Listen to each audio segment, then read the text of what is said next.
Good evening, welcome to guide.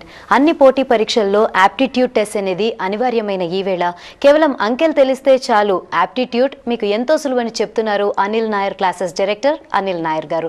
మరి Anil Nair classes గురించిన వివరాలేంటో ఈనాటి మన గైడ్ కార్యక్రమంలో చూద్దాం. Happy evening mister Nair. అసలు ముందుగా ఈ అనిల్ నాయర్ క్లాసెస్ అనేది ఎప్పుడు స్టార్ట్ చేశారు, అసలు ఈ క్లాసెస్ ఏంటో చెప్తారా?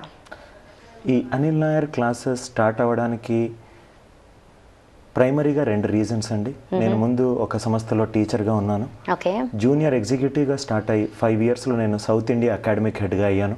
ఓకే. నేను టీచింగ్ చెప్తున్న ప్రతిసారి నాకు వచ్చిన 2 questions. What is the use of an education system if it does not teach people how to live life? Do we teach students about history or do we teach them how to create history? ఈ 2 questions నా మనసులో ఉండిపోయి ఆ వచ్చిన ఆలోచనే Anil Nair classes. Okay. నా దృష్టిలో Anil Nair classes ఒక ఆర్గనైజేషన్ కాదండి. అనిల్ నాయర్ క్లాసెస్ ఒక మూమెంట్ అవ్వాలి. ఒక ఫేమస్ పర్సన్ చెప్పినట్టుగా nothing is as powerful than an idea which has come. I wanted to make this idea as an revolution. So దాని నుంచి స్టార్ట్ అయింది. నేను ఒక మ్యాథమెటిషియన్ని. సో మ్యాథ్స్ కోచింగ్ ద్వారా స్టార్ట్ చేశాను. ఇనీషియల్గా నా ప్రోడక్ట్ ఓన్లీ క్వాంట్ క్లాసెస్ మాత్రమే చెప్పేవాడిని. సో ఫస్ట్ బ్యాచ్ నుంచి బెంగళూరు నుంచి, దాని తర్వాత అస్సాం నుంచి, దాని తర్వాత వివిధ రాష్ట్రాల నుంచి స్టూడెంట్స్ అట్లా వస్తూ ఉన్నారు. సో ఈ సెషన్ ద్వారా నేను చాలామందికి నేను రాత్రి కష్టపడ్డ టెక్నిక్స్ 10 మందికి చెప్దామన్న ఆలోచనతో నేను ఈ ప్రోగ్రామ్కి వచ్చాను. ప్రోగ్రామ్ అయిపోయే లోపల ఎక్కడో ఒక విలేజ్లో కూర్చున్న అతనికి నా టెక్నిక్స్ రీచ్ అయ్యి అతని టైం సేవ్ చేస్తే ఐ థింక్ నేను ఈ ½ an hour I think it's an humble attempt to touch people in what ever way I can. Okay. So ఎప్పుడు స్టార్ట్ చేశారు అనిల్ నాయర్ క్లాసెస్ అనేది? ఈ అనిల్ నాయర్ క్లాసెస్ అనేది మే 19వ తారీఖు నేను ఫస్ట్ వర్క్షాప్ తీసుకున్నాను. సో 19 అనేది ఆ రోజు నుంచి నేను స్టార్ట్ అయ్యాను. ఆల్మోస్ట్ ఇప్పటి వరకు ఒక 1 year అయిపోయింది. ఈ 1 yearలో నాకు తెలిసి ఏ టెస్ట్ ప్రెప్ కంపెనీ లేదండి. 2500 మంది పిల్లలు నా దగ్గర ఉన్నారు. మీరు స్క్రీన్లో చేస్తున్నది నా వర్క్షాప్ యొక్క ఫోటో. ఒక 2300 మంది అటెండ్ అయిన వర్క్షాప్. ఓకే. మరి అయితే జనరల్గా యాప్టిట్యూడ్ టెస్ట్ గురించి మీరు చాలా ఈజీ టిప్స్ ఇస్తారు. అంకెలు గుర్తుపెట్టుకుంటే కనుక మనకి యాప్టిట్యూడ్ అనేది చాలా సులభం అని చెప్తున్నారు కదా. సో జనరల్గా ఈ యాప్టిట్యూడ్ టెస్ట్లో ఎక్కడ ఫెయిల్ అవుతూ ఉంటారు అప్లికెంట్స్? జనరల్గా నేను నా 5.5 years ఆఫ్ ఎక్స్పీరియన్స్లో నేను నేర్చుకుంది, స్టూడెంట్స్ చాలా ఫార్ములా బేస్డ్ లెర్నింగ్కి అలవాటు పడతాడు. ఓకే. కొన్ని బుక్స్ కూడా అట్లా అలవాటు పడేటట్టు అట్లా నేర్పిస్తాయి. సపోజ్గా కొన్ని బుక్స్లో లెంత్ అడుగుతారు, బ్రెత్ ఇస్తారు, ఏరియా కనుక్కోమంటారు. ఏరియా ఇస్తారు, లెంత్ ఇస్తారు, బ్రెత్ కనుక్కోమంటారు. అట్లా 30 ప్రాబ్లం చేసిన తర్వాత వాడు ఫార్ములాకి అలవాటు పడతాడు. నేను నా స్టూడెంట్స్ చెప్పేది ఫార్ములా గుర్తుపెట్టుకోకండి. సపోజ్గా ఫర్ ఎగ్జాంపుల్ మనం చిన్నప్పుడు మనం స్కూల్లో టీచర్స్ ఎట్లా చెప్తారంటే multiplication 12 into 13 this is 36, this is 12 అని చెప్తారు. ఆ క్లాస్లో ఉన్న 4th క్లాస్లో అటెండ్ అయిన మల్టిప్లికేషన్ అటెండ్ అవుతున్న కుర్రాడికి ఒక డౌట్ రావచ్చు, ఇక్కడ స్పేస్ ఎందుకు వదిలిపెట్టానని చెప్పి. ఇంకో 5th క్లాస్ స్టూడెంట్కి 8 1/4 చెప్పేటప్పుడు 4 1s are 4 2s are 2. Sir ఎందుకు క్యాన్సిల్ చేయకూడదు అని అడుగుతారు. అంటే టీచింగ్ అనేది మనము డైరెక్ట్గా చెప్పకుండా వాళ్ళకు ఫార్ములా బేస్డ్ కాకుండా, సపోజ్ మనం జామెట్రీలో ట్రయాంగిల్ అని చెప్తాం. Some of 2 sides greater than third side, difference between 2 sides less than third side, అది చెప్తూ ఒక 2 నిమిషాలు దాని అప్లికేషన్. సపోజ్గా ఫ్లైఓవర్ అప్లికేషన్ ఉంది. ఒక మెహదీపట్నం నుంచి ఒక స్టూడెంట్ ఎయిర్పోర్ట్కి వెళ్తున్నాడు. ఎయిర్పోర్ట్కి వెళ్ళేటప్పుడు ఫ్లైఓవర్ యూజ్ చేసి వెళ్తున్నాడు.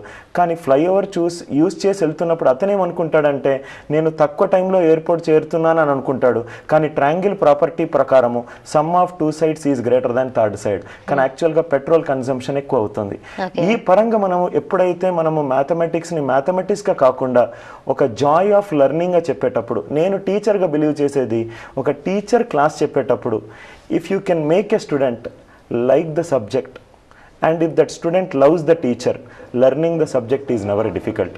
అందుకే నేను నా క్లాస్లో ఫార్ములాలు నేను చాలా తక్కువగా యూజ్ చేస్తానండి. ఫార్ములాలు నేను బోర్డు మీద రాస్తే స్టూడెంట్ కాపీ కొడతాడు, అది మగప్ చేస్తాడు. అన్ని కాంపిటేటివ్ ఎగ్జామ్స్లో ఫార్ములాలు యూజ్ చేసి అన్ని ప్రాబ్లమ్స్ ఇవ్వరు. సపోజ్ ఒక ఎగ్జాంపుల్ మీకు చెప్తాను.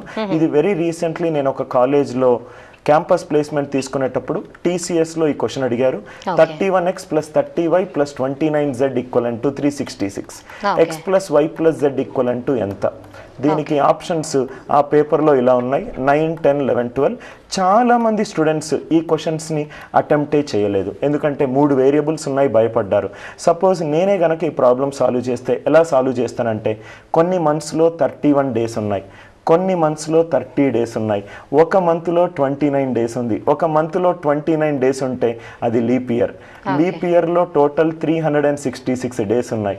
366 డేస్ ఉన్నాయి కాబట్టి total how many months are there in a year? 12. Finish. All it requires is about 10 seconds to solve this question.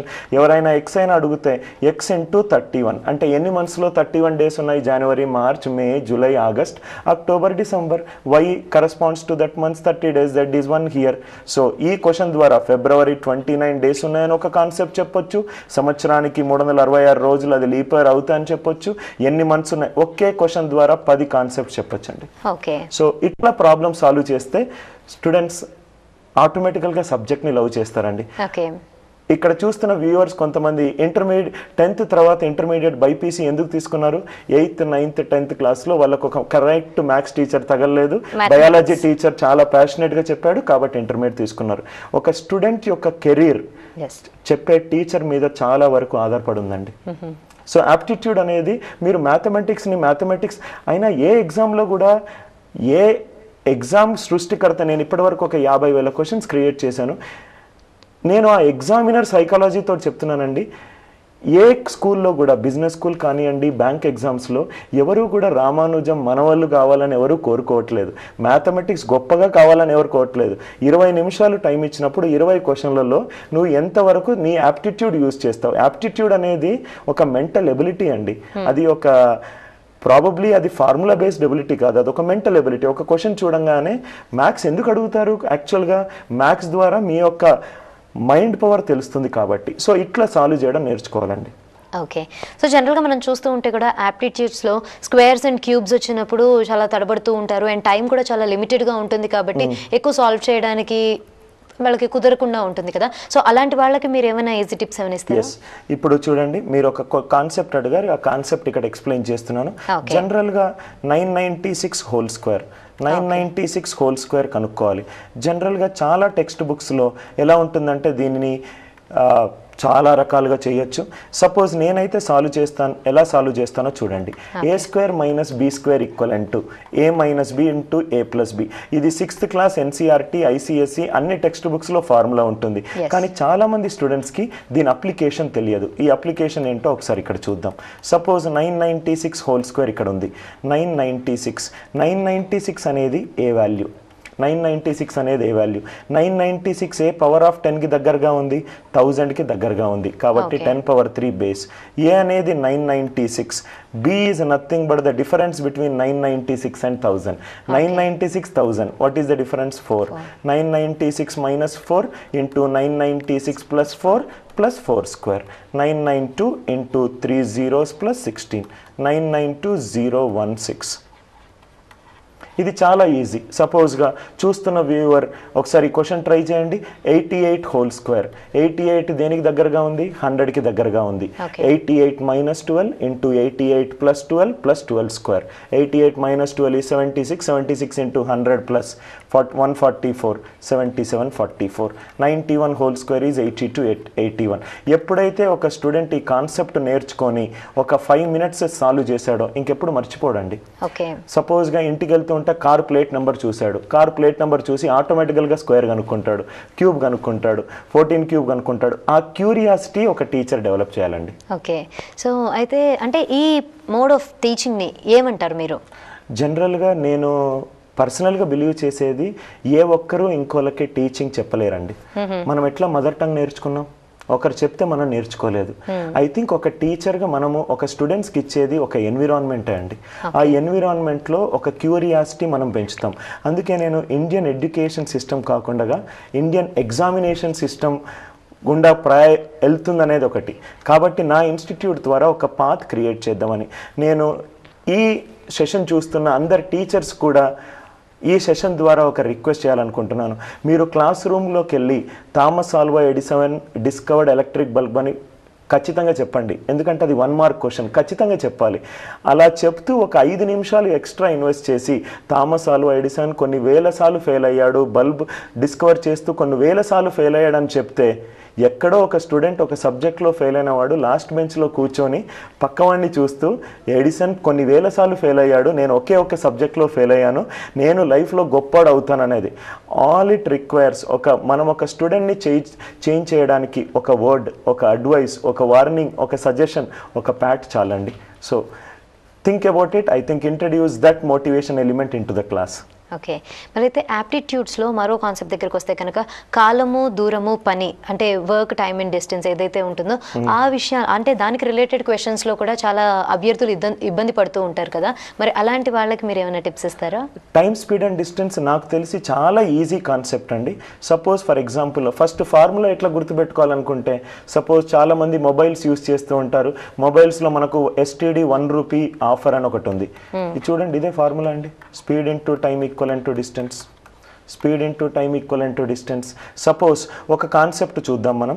సపోజ్గా ఒక స్టూడెంట్, ఒక పర్సన్ A నుంచి B 20 km/h వేగంతో వెళ్ళాడు, తిరిగి వచ్చేటప్పుడు 30 km/h వేగంతో వెళ్ళాడు. చాలా టెక్స్ట్ బుక్స్లో 2AB/A+B అని ఒక ఫార్ములా ఉంటుంది, కానీ ఈ ఫార్ములా అన్ని చోట్ల వర్తించదండి. ఇక్కడ చూడండి, ఒక పర్సన్ A నుంచి Bకి వెళ్తున్నాడు, B నుంచి Aకి వస్తున్నాడు. ఏది కాన్స్టెంట్? డిస్టెన్స్ అనేది constant. Distance is nothing but the LCM of 20/30. LCM of 20/30 is 60. Now we will determine average speed. Average speed అంటే total distance by total time. Total distance is, ఒక person A నుంచి Bకి వెళ్తున్నాడు 60 కిలోమీటర్లు అనుకుంటున్నాను, వచ్చేటప్పుడు 60 కిలోమీటర్లు అనుకుంటున్నాను. టైం గంటకు 20 కిలోమీటర్లు, 60కి వెళ్ళాలంటే 3 గంటలు, వచ్చేటప్పుడు 2 గంటలు. 120/5 it is 24. Answer is 24 km/h. చాలా ఈజీ అండి. Speed equivalent to distance by time. మీకు సర్క్యులర్ ట్రాక్ ఇచ్చారు, మీరు కన్ఫ్యూజ్ కావద్దు. సర్క్యులర్ ట్రాక్ స్టార్ట్ దగ్గర డివైడ్ చేయండి, అది లీనియర్ ట్రాక్ అవుతుంది. సర్క్యులర్ ట్రాక్ నేర్చుకోండి, క్లాక్స్ వస్తుంది. రెక్టాంగులర్ ట్రాక్ నేర్చుకోండి, మీకు క్లాక్ సపోజ్ ఒక వాచ్ రెక్టాంగులర్ షేప్లో ఉంది. ఏదైనా ఇమాజినరీ బేస్డ్ క్వశ్చన్స్ మీకు కాన్సెప్ట్ వచ్చినప్పుడు చాలా ఉపయోగపడుతుందండి. ఓకే, మరి అయితే ఎన్నో కోచింగ్ సెంటర్స్ ఉన్నాయి కదా, మరి వీటి నుంచి అనిల్ నాయర్ క్లాసెస్ ఏ విధంగా ప్రత్యేకమైనవని మీకు అనిపిస్తుంటుంది? మేము జనరల్గా నేను స్టార్టింగ్ దగ్గర నుంచి నేను బిలీవ్ చేసేది, నేను నా సంస్థలో ఉన్న ఎంప్లాయీస్, ఐ థింక్ నా యొక్క రోల్ ఒక స్టూడెంట్ 100కు 95 మార్కులు రాగానే వచ్చి స్వీట్ ప్యాకెట్ ఇవ్వగానే నా రోల్ అయిపోదండి. సో నేను ఒక టీచర్గా బిలీవ్ చేసేది, నా ఇన్స్టిట్యూట్ కూడా ఫర్మ్లీ నేను బిలీవ్ చేసేది, I think institute should create role models. Gandhi గారు వచ్చారు, వెళ్ళిపోయారు. గొప్ప వాళ్ళు వచ్చారు, వెళ్ళిపోయారు. మనకు నెక్స్ట్ జనరేషన్ లిఫ్ట్ కావాలంటే మనకు స్టూడెంట్స్కి ఒక బిలీఫ్ సిస్టమ్ ఇవ్వాలండి. మేము గొప్ప వాళ్ళు అవుతామని ఒక బిలీఫ్ సిస్టమ్ ఇవ్వాలి. ఒక వయోలిన్ తీసుకోండి, ఒక వయోలిన్ మాస్టర్కి మాత్రమే తెలుస్తుంది ఆ వయోలిన్స్లో ఏ కార్డ్స్ని స్ట్రైక్ చేస్తే మ్యూజిక్ వస్తుందో. ఒక టీచర్కి మాత్రమే తెలుస్తుంది ఒక స్టూడెంట్కి, రైట్? ఒక స్టూడెంట్ ఒక ఇంటర్మీడియట్ చేసి ఇంజనీరింగ్ చేసి మెడికలే కాదండి. నేను నా క్లాస్లో నా పిల్లలకి ఎప్పుడూ చెప్తూ ఉంటాను, ఒక బ్లాగర్ ఉన్నాడు నా క్లాస్లో, బ్లాగింగే కెరీర్గా చేసుకోమని నేను ఒక బిలీవ్ చేస్తాను. మనము ఎప్పుడైతే హర్డ్ మెంటాలిటీతో వెళ్ళామో మనలో ఉన్న ప్యాషన్, సపోజ్గా మీరు సచిన్ టెండూల్కర్ని బెస్ట్ అని అనొచ్చు. నేను సచిన్ టెండూల్కర్ కంటే కూడా రమాకాంత్ ఆచ్రేకర్ని బెస్ట్ అంటానండి.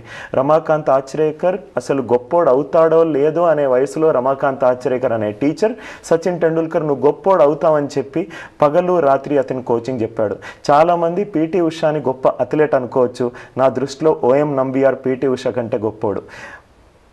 అర్జునుడు ఫైనెస్ట్ వారియర్ అందరికీ తెలుసండి, కానీ ఆ ఫైనెస్ట్ వారియర్ కూడా ఒక గురువు అయిన కృష్ణుడు అవసరం అండి. సో ఐ థింక్ ఆ టీచర్స్ని ఒక ANC అనేది క్రియేట్ చేయాలి, ఆ ప్లేస్ ఆఫ్ ఎక్సలెన్స్. అందుకే నేను అనిల్ నాయర్ క్లాసెస్ని ఎప్పుడు కూడా నేను ఒక ఇన్స్టిట్యూట్ అనే పదం నేను యూజ్ చేయనండి. I think for me that is the place where students will derive a lot of joy in learning. That is the place where it replicates a temple execution. నేను కొన్ని సంవత్సరాల ముందున్న ఒక గురుకుల్ కల్చర్ని తిరిగి తీసుకురావాలనేది నా ఒక అభిప్రాయం అండి. ఓకే, అయితే మరి మీ సిగ్నేచర్ కనుక చూస్తే excited to be a teacher అన్నారు కదా, అసలు what are your views on teaching? నాకు తెలిసి లైఫ్లో ఒక మనిషి గొప్ప అవ్వాలంటే అమ్మా నాన్న దాని తర్వాత గురువేనండి. జనరల్గా చాలామంది నన్ను సిగ్నేచర్ అడుగుతారు, కానీ ఆ సిగ్నేచర్ని కారణమైన శారద మేడం నా సిగ్నేచర్ కంటే కూడా గొప్పదండి. సో నాకు తెలిసి ఒక మంచి టీచర్ ఒక లైఫ్లో కనుక ఒక కరెక్ట్ అయిన డైరెక్షన్లో కనుక నిలబెడితే I think it can be the greatest breakthrough in life అండి. ఐ థింక్ నేను ఒక టీచర్గా నేను ప్రతిసారి క్లాస్కి వెళ్ళేటప్పుడు క్లాస్ నుంచి వచ్చేటప్పుడు నాలో ఒక భయం ఉంది. ఆ భయం ఏంటంటే 30 మందిలో నేను ఒక టైంలో స్కూల్లో చదివేటప్పుడు ఒక మామూలు విద్యార్థిగా ఉన్నప్పుడు కొంతమంది టీచర్లు నువ్వు ఐ థింక్ ఇంకా నా ఇంగ్లీష్ టీచర్ ఇంకా నాకు గుర్తుంది, నేను కూర్చున్నప్పుడు అనిల్ నువ్వు ఈ క్లాస్ యొక్క లీడర్వి అని చెప్పి అంది. మేడం నేను లీడర్ని కాలేను అన్నప్పుడు నాకు ఇంకా గుర్తుంది, మా మేడం గారు అన్నారు, అనిల్ ఈ టైంలో కనుక నువ్వు రైట్ నేను చెయ్యలేను అనుకుంటే లైఫ్లో నువ్వు చేయలేను. నేను ఈరోజు కొన్ని వేల మందికి క్లాసులో నిలబడి ధైర్యంగా చెప్తున్నానంటే ఆ టైంలో నాలో లేని టాలెంట్ని బయటికి తీసుకొచ్చింది ఆ టీచర్ అండి. I think the greatness of a teacher towards a student is to tell the student how capable he is, and the greatness of a student towards the teacher is to keep up the capability the teacher has shown. We all require someone to show us direction. We all require a beacon to show us the direction. So I wish to be that Krishna to so many Arjunas who are already the finest warrior. So నేను నా institute ద్వారా ఒక గొప్ప టీచర్స్ని గొప్ప role మోడల్స్ని చేద్దామన్న ఒక ఆలోచన.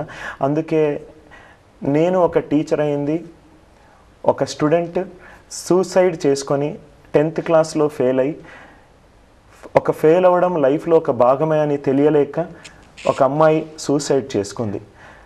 ఆ సూసైడ్ చేసుకున్న తర్వాత నేను చలించిపోయి నేను ఆ టైంలో ఎవరి మాట వినకుండా నేను ఒక టీచర్ని అవుదామని చెప్పి టీచర్గా స్టార్ట్ చేశానండి. సో నేను క్లాస్లో 2 రకాలుగా మనం జీవించవచ్చు. ఒకటి BMW నడిపి జీవించవచ్చు, ఇంకోటి BMW క్రియేట్ చేయొచ్చు. ఆల్రెడీ ఎగ్జిస్ట్ అయిన పాత్లో క్రియేట్ చేయొచ్చు, ఇంకో కొత్త పాత్లో క్రియేట్ చేయొచ్చు.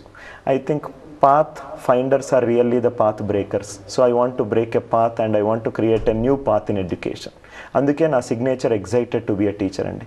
ఓకే, మరి ఇప్పటి వరకు అయితే మనకి 2-3 కాన్సెప్ట్స్ చెప్పారు కదా. జనరల్గా యాప్టిట్యూడ్స్లో అభ్యర్థులు ఏ విధమైన ఇబ్బందులు పడుతూ ఉంటారు అని చెప్పి, ఇవే కాకుండా ఇంకా ఏమన్నా ఈజీ టిప్స్ ఇవ్వదలుచుకుంటున్నారా? ఉన్నాయండి. సో ఆ కాన్సెప్ట్ డిస్కస్ చేసే ముందు మనము సపోజ్గా జనరల్గా స్టూడెంట్స్, ఇది నేను స్టూడెంట్స్కి ఇచ్చే ఒక ప్రైమరీ సజెషన్ అండి. సపోజ్ జనరల్గా స్టూడెంట్స్ ఏం చేస్తారంటే జామెట్రీ అంటే చాలా ఫార్ములాస్ బట్టి పడతారంటే. సో జామెట్రీలో నేను కొన్ని బుక్స్ నుంచి నేర్చుకున్న ఒక పవర్ఫుల్ కాన్సెప్ట్ ఉంది, దాని పేరు వర్చువల్ పొజిషనింగ్ అండి. ఆ కాన్సెప్ట్ నేను మీకు చెప్తున్నాను. ఒక సింపుల్ ఎగ్జాంపుల్ తీసుకుంటున్నానండి. సపోజ్ ఒక స్క్వేర్ ఉంది, ఒక స్క్వేర్ తీసుకుంటున్నాను. ఈ స్క్వేర్లో డయాగ్నల్స్ డ్రా చేస్తున్నాను. సపోజ్ దీన్ని నేను ఏ అంటాను, దీన్ని బి, దీన్ని సి, దీన్ని డి. ఓకే, ఈ రెండిటి యొక్క మిడ్ పాయింట్స్ని జాయిన్ చేస్తున్నాను. ఇది ఈఎఫ్. మనకు క్వశ్చన్లో ఈ షేడెడ్ పోర్షన్ కావాలి. ఇది కనుక మీరు ట్రెడిషనల్గా కనుక చేస్తే మిడ్ పాయింట్ వేసుకోండి, ఆన్సర్ వస్తుంది. నేనేం చేస్తానంటే, మీ దగ్గర ఉన్న ఒకసారి ఆ పేపర్ ఏమన్నా ఉంటిస్తారండి ఏదైనా. సపోజ్ ఈ పేపర్ ఉంది, ఇది ఒక స్క్వేర్ అనుకోండి. ఈ రెండింటిని నేను ఇట్లా కనెక్ట్ చేశాను, ఇది డయాగ్నల్. సో కాబట్టి పేపర్ని ఫోల్డ్ చేస్తున్నాను. ఎప్పుడైతే ఈ పేపర్ని ఫోల్డ్ చేశానో, ఈ పేపర్ని ఫోల్డ్ చేసినప్పుడు నాకు ఈ పాయింట్ జి, ఈ పాయింట్ హెచ్ అయిపోయింది. ఈ రెండింటిని జాయిన్ చేశాను. ఈ రెండింటిని జాయిన్ చేస్తే నాకు మొత్తం 8 రైట్ యాంగిల్ ట్రయాంగిల్స్ వచ్చాయి. 1 2 3 4 5 6 7 8. షేడెడ్ పోర్షన్లో ఎన్ని ఉన్నాయండి? 3/8. ఇది ఆన్సర్ 3/8. ఇది చాలా పవర్ఫుల్ కాన్సెప్ట్ అండి. చాలా కాన్వెక్స్ పాలిగాన్స్లో ఇది ఉపయోగపడుతుంది. సపోజ్గా ఇంకో క్వశ్చన్ కూడా చూడండి. ఇది ఒక ట్రయాంగిల్ ఉంది, దీంట్లో ఒక సర్కిల్ ఉంది, దీంట్లో ఇంకొక ట్రయాంగిల్ ఉంది. ఇది ఏ, ఇది బి, ఇది సి. దీన్ని మనం ఈక్వలేటరల్ ట్రయాంగిల్ అనుకుందాం. దీన్ని డి, దీన్ని ఈ, దీన్ని ఎఫ్. ఇది కూడా ఒక కాంపిటేటివ్ ఎగ్జామ్స్లో అడిగారు. Area of DEF by area of ABC. ఈ క్వశ్చన్ జనరల్గా మీరు టెక్స్ట్ బుక్ ఫార్ములాలు కనుక యూస్ చేస్తే 2-3 minutes అవుతుందండి. సపోజ్గా ఈ వర్చువల్ పొజిషనింగ్ కనుక కాన్సెప్ట్ యూస్ చేస్తే నేను ఏమీ చేయట్లేదు. సపోజ్గా ఈ బాటిల్ ఉంది, ఈ బాటిల్కి ఒక వాల్యూమ్ ఉంది. ఈ బాటిల్ నేను ఇక్కడ నుంచి ఇక్కడికి మారుస్తే దీని వాల్యూమ్ మారుతుందా? వాల్యూమ్ మారదు. సో కాబట్టి అదే సింపుల్ లాజిక్ నేను యూజ్ చేసి నేనేం చేస్తున్నానంటే లోపట ఉన్న ట్రయాంగిల్ని రొటేట్ చేస్తున్నాను. ఎప్పుడైతే రొటేట్ చేశానో ఇది ఇట్లా అయింది, ABCDEF. ఎప్పుడైతే రొటేట్ చేశానో నాకు ఆన్సర్ వచ్చేసింది. ఇది ఈక్వలేటరల్ ట్రయాంగిల్ కాబట్టి ఇది 60 degrees, ఇవన్నీ కూడా 60, ఇది కూడా 60. Tangents drawn from N external point equal కాబట్టి ఇది కూడా 60, ఇది కూడా 60. 4 సిమిలర్ ట్రయాంగిల్స్ అండి, 1 2 3 4. కాబట్టి ఆన్సర్ 1/4. ఎప్పుడైతే జామెట్రీని మీరు ఈ రకంగా చూసారో మీరు ఫార్ములాకు భయపడరండి. మీరు జామెట్రీని చాలా ఇష్టపడుతూ సాల్వ్ చేస్తారు. జామెట్రీ అనేది జనరల్గా మ్యాథమెటిక్స్ అనేది ప్రాక్టీస్ చేస్తే వచ్చేది కాదండి. మాస్టరీ ఆఫ్ కంటెంట్కి మైండ్లెస్ ప్రాక్టీస్కి చాలా తేడా ఉంది. ఐ థింక్ రోజు 8 గంటలు చదివేవాడు సూపర్ సక్సెస్ఫుల్ కాడండి. రోజు 6 గంటలు చదివి 6 గంటల్లో కాన్సెప్ట్ నేర్చుకునేవాడు చాలా పవర్ఫుల్ అండి. అందుకే చాలామంది స్టూడెంట్స్ ఈ వీడియో చూసే ప్రతి ఒక్కరికి దయచేసి ఫార్ములా నుంచి బయటికి రండి. సపోజ్ చిన్న ఎగ్జాంపుల్ చెప్తున్నాను. ప్రోడక్ట్ ఆఫ్ 2 numbers 100 ఉంది, LCM 25 ఉంది, HCF. నేను ప్రతిసారి క్లాస్ తీసుకున్నప్పుడు ఎప్పుడైతే ఈ క్వశ్చన్ అడిగానో డైరెక్ట్గా చాలామంది స్టూడెంట్స్ 4 అంటారు. ఎందుకంటే NCERT టెక్స్ట్ బుక్స్లో 5th క్లాస్లో N1 × N2 = LCM × HCF అని ఉంది. కానీ ఆ ఫార్ములా ఇది తప్పండి. ఇక్కడ దీనికి ఆన్సర్ 4 రాదు. ఎందుకు రాదంటే N1 = 6, N2 = 9. దీని యొక్క HCF హైయెస్ట్ కామన్ ఫ్యాక్టర్ 3 అవుతుంది, LCM 18 అవుతుంది.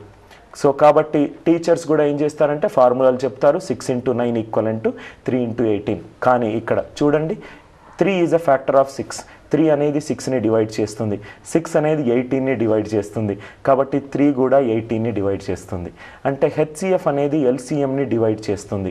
ఇక్కడ మీరు 4 అన్నారు. 4 కొంతమంది వ్యూవర్స్ 4 అనుకోవచ్చు. 4 25ని డివైడ్ చేస్తుందా అండి? డివైడ్ చేయదు. కాబట్టి answer data inconsistent. N1 = N2 = LCM × HCF. ఈ ఫార్ములా ఎప్పుడు వర్తిస్తుంది? HCF అనేది ఫ్యాక్టర్ ఆఫ్ LCM అయినప్పుడు మాత్రమే. HCF అనేది ఫ్యాక్టర్ ఆఫ్ LCM. ఎవరైనా సపోజ్గా వ్యూవర్స్ స్కూల్లో చదువుతూ ఉంటే ఇది ఒక టెక్నిక్ నేను మీకు చెప్తున్నానండి. 9 టేబుల్ ఎట్లా గుర్తుపెట్టుకోవాలంటే మనకు టోటల్ 10 ఫింగర్స్ ఉన్నాయి. 1 2 3 4 5 6 7 8 9 0. 10 ఫింగర్స్ ఉన్నాయి. 9 5s ఆర్ కనుక్కోవాలి. 5th ఫింగర్ క్లోజ్ చేయండి. Left side 4, right side 5. 4 5 45. 9 7s are 7th finger close చేయండి. Left side 6, right side 3. 9 7s are 63. మీరు ఏ మల్టిప్లికేషన్ అయినా ఇవ్వండి, నేను ఫింగర్స్ ద్వారా నేను డెరైవ్ చేస్తాను. సో ఇవన్నీ కూడా తెలిస్తే చాలా ఈజీ అండి.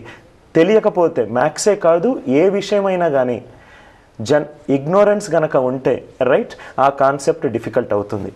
సో కాబట్టి please erase your self, move out of that world of formulas and know about these concepts. Okay, మరి అనిల్ నాయర్ క్లాసెస్ గురించి మరిన్ని వివరాలు ఏమైనా తెలియజేస్తారా మా వ్యూవర్స్ అందరి కోసం? అనిల్ నాయర్ క్లాసెస్ నా సంస్థ అమీర్పేట్లో ఉందండి. RS Brothers బిల్డింగ్లో ఫ్లాట్ నెంబర్ 502. జనరల్గా స్టూడెంట్స్ నా క్లాసెస్ చేరాలనుకున్నవారు ఈ నెంబర్కి ఫోన్ చేయొచ్చండి, 8297212234. సో వ్యూవర్స్కి నేను ఇచ్చే ఒక చిన్న అసైన్మెంట్, ఈ నెంబర్ నాన్ పర్ఫెక్ట్ స్క్వేర్. ఎట్లా నాన్ పర్ఫెక్ట్ స్క్వేరో మీరు రీసెర్చ్ చేయండి, ఈ నెంబర్కి చేయగలరు. మేము మేము CAT అనే కోర్స్, కామన్ అడ్మిషన్ టెస్ట్ అనే కోర్స్కి మేము కోచింగ్ ఇస్తాము. బ్యాంక్ PO కోచింగ్ ఇస్తాము. దాని తర్వాత SSC, CGL, CSAT ఎక్కడ యాప్టిట్యూడ్ అనేది టెస్ట్ అవుతుందో ఆ కోర్సెస్ మేము నెక్స్ట్ ఫ్యూ మంత్స్లో లాంచ్ చేయాలన్నది. నేను అందరి టీచర్స్ని తీసుకోనండి, అందరు స్టూడెంట్స్ యొక్క పేర్లు నాకు తెలుసు. సో ప్రతి ఒక్క స్టూడెంట్ నా పర్యవేక్షణలో చదువుకుంటాడు. ప్రతి ఒక్క స్టూడెంట్కి నేను డైలీ అసైన్మెంట్ ఇస్తాను. మళ్ళీ మన ఇన్స్టిట్యూట్ యొక్క ఇంకో ప్రత్యేకత ఏంటంటే జనరల్ మిగతా ఇన్స్టిట్యూట్స్ లాగా ఎవరో సబ్జెక్ట్ వచ్చారు, సబ్జెక్ట్ చెప్పారు, ఎవ్రీ మంత్ నేను ఒక్కొక్క గెస్ట్ లెక్చర్ని తీసుకొస్తాను. ఒక చాయ్ వాలా క్లాస్కి వచ్చి అతను 2 కోట్ల బిజినెస్ ఎట్లా చెప్తున్నాడో చాయ్ వాలా చెప్తాడు. ఒక బిగ్ బజార్ మేనేజర్ వచ్చి బిగ్ బజార్ బిజినెస్ మోడల్ ఎట్లా రన్ అవుతుందో చెప్తాడు. ఒక ఆక్స్ఫర్డ్ యూనివర్సిటీ గ్రాడ్యుయేట్ వచ్చి ఒక ఎంటర్ప్రెన్యూర్ ఎట్లా స్టార్ట్ అవుతుందో చెప్తాడు. అట్లా నేను ఒక 6 నెలల కనుక కోర్స్ కనుక అవుతే నేను ఈ ఇన్స్టిట్యూట్ ద్వారా ఒక 20 people who are successful from humble backgrounds కనుక చూపిస్తే చాలండి. ఐ థింక్ ఒక స్టూడెంట్ అతనే ఒక కెరీర్ని క్రియేట్ చేసుకుంటాడు. ఓకే, మరి అయితే ఇప్పుడు క్లాసెస్ గురించి చెప్పారు కదా, ఈ క్లాసెస్ డ్యూరేషన్ ఎట్లా ఉంటుంది, ఫీ స్ట్రక్చర్ ఏంటో ఒకసారి వివరిస్తారు. జనరల్గా మన క్లాసెస్ షార్ట్ టర్మ్ ఉంటుంది, లాంగ్ టర్మ్ ఉంటుంది, ఇంటెన్సివ్ ఉంటుంది, క్రాష్ కోర్సు ఉంటుంది. జనరల్గా లాంగ్ టర్మ్ అంటే ఒక స్టూడెంట్ నాతోటి సపోజ్గా క్యాట్ ఎగ్జామ్ రాయాలనుకున్న వ్యక్తి నెక్స్ట్ ఇయర్ జనరల్గా అక్టోబర్ నవంబర్లో ఎగ్జామ్ జరుగుతుంది, 1 year ఉంటాడు. జనరల్గా 1 year ఉన్నప్పుడు కొంచెం ఫీజు అనేది కొంచెం ఎక్కువగా ఉంటుంది, ఎందుకంటే నాతో ఒక 250 గంటలు చేస్తాడు. షార్ట్ టర్మ్ అదంతా కూడా మెటీరియల్ ఒకటి ఉంటుంది. దాని తర్వాత నేను సొంతంగా లాస్ట్ 7 సంవత్సరాల నుంచి కష్టపడి నేను క్రియేట్ చేసిన క్వశ్చన్స్, జనరల్గా కొన్ని బెంగళూరులో కొన్ని జిరాక్స్ షాప్స్ నా మెటీరియల్ నోట్స్ అమ్మి వాళ్ళు మంత్లీ 1 లక్ష రూపాయల వరకు బిజినెస్ చేస్తారండి. సో కాబట్టి జనరల్గా నా దగ్గరకు దొరికే మెటీరియల్ చాలా తక్కువ ప్లేసెస్లో దొరుకుతుంది, ఎందుకంటే నేను కొన్ని వేల పుస్తకాల నుంచి చదువుకొని స్టూడెంట్కి ఏది కావాలో ఇక్కడి నుంచి అక్కడి నుంచి అంతా తీసి కరెక్ట్గా నేను క్రియేట్ చేసిన మెటీరియల్. అందుకే నా మెటీరియల్ ఆల్మోస్ట్ నేను ఏప్రిల్లో లాంచ్ చేశానండి. ఇప్పటివరకు ఒక 550 మంది స్టూడెంట్స్ ఆల్ ఓవర్ ఇండియా కొనుక్కున్నారండి. ఇంట్రెస్టెడ్ ఉన్న వాళ్ళు ఈ నెంబర్కి ఫోన్ చేయొచ్చు. ఓకే, మరి చివరిగా ఈ కాంపిటేటివ్ ఎగ్జామ్స్కి ట్రై చేస్తూ అలాగే యాప్టిట్యూడ్లో ఇబ్బంది పడుతున్న వారికి మీరు ఇచ్చే చాలా ఈజీ టిప్ ఒకటి చెప్పండి. నేను ఎప్పుడు నా లవ్డ్ వన్స్కి చెప్తుంటానండి, I think every one should do what is right in life, not what is easy in life. I think someone's opinion of you that you cannot do something in life will never become a reality. When Narendra looks ahead, Swami Vivekananda was born. When Agnes looks ahead, Mother Teresa was born. Please look ahead. Go and meet the person you shall be in future. Be happily successful in life. Thank you very much. Okay, మరి అనిల్ నాయర్ గారు మా స్టూడియోకి విచ్చేసి ఎంతోమంది స్టూడెంట్స్కి అంటే mathematics అంటే భయపడే వాళ్ళకి అలాగే యాప్టిట్యూడ్స్ వల్లనే కాంపిటేటివ్ ఎగ్జామ్స్లో ఫెయిల్ అయ్యే వాళ్ళకి చాలా చక్కటి టిప్స్ చెప్పినందుకు థ్యాంక్ యూ సో మచ్ అండి. థ్యాంక్ యూ అండి. Let's go travel. Thank you. మరి ఏ కారణంగానైనా ఈ కార్యక్రమాన్ని వీక్షించలేని వారు యూట్యూబ్లో వనితా ఛానల్కి లాగిన్ అయ్యి ఈ కార్యక్రమాన్ని వీక్షించవచ్చు. ఇదండి ఇవాల్టి గైడ్ కార్యక్రమం. మరో మంచి అంశంతో రేపటి గైడ్లో మళ్ళీ కలుద్దాం. అంతవరకు సెలవు. నమస్తే.